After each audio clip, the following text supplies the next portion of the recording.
जय हिंद दोस्तों, आप देख रहे हैं टॉक विथ अनुपम चैनल। आज हम जानेंगे आपके एग्जाम के पॉइंट ऑफ व्यू से बेहद ही महत्वपूर्ण टॉपिक भारतीय संविधान में इमरजेंसी प्रोविजन यानी आपातकालीन उपबंध, जो संविधान के भाग 18 में और आर्टिकल 352 से 360 के बीच उल्लेखित है।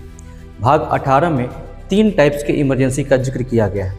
पहला यानी कि फर्स्ट में आर्टिकल 352 के अंतर्गत नेशनल इमरजेंसी राष्ट्रीय आपातकाल की बात होती है। वहीं आर्टिकल 356 के अंतर्गत स्टेट इमरजेंसी या प्रेसिडेंट रूल या संवैधानिक आपातकाल की बात होती है। वहीं आर्टिकल 360 के अंतर्गत फाइनेंशियल इमरजेंसी या वित्तीय आपातकाल की बात की गई है।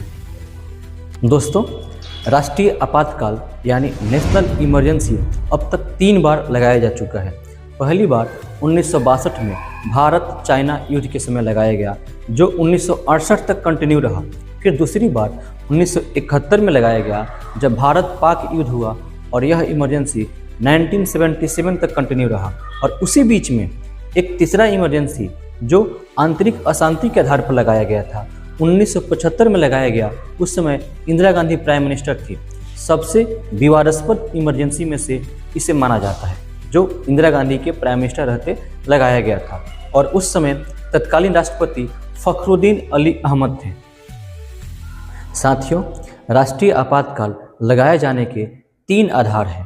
पहला बाह्य आक्रमण, दूसरा युद्ध, और तीसरा सशस्त्र विद्रोह यानी arm rebellion.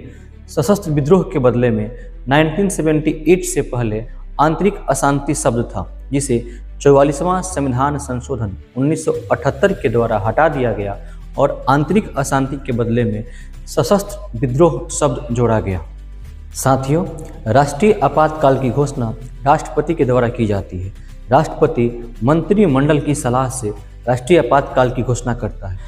National emergency announce होने के 30 दिनों के अंदर पार्लियामेंट से स्पेशल मेजॉरिटी विशेष बहुमत से इसे पारित होना आवश्यक है। अगर नेशनल इमरजेंसी को पार्लियामेंट ने विशेष बहुमत से पारित कर दिया, तो यह यानी राष्ट्रीय आपातकाल 6 माह ऐसे करके अनंत काल तक के लिए जारी रह सकता है। और यह तब तक जारी रहेगा जब तक राष्ट्रपति इसे वापस ना ले ले। साथियों, तीसरा आपातकाल यानी फाइनेंस इमरजेंसी वित्तीय आपातकाल अनुच्छेद 360 के अंतर्गत लगाया जाता है। यह तब लगता है जब देश का वित्तीय हालात ठीक ना हो। अब तक भारत में एक बार भी इसे नहीं लगाया गया है। दोस्तों, स्टेट इमरजेंसी या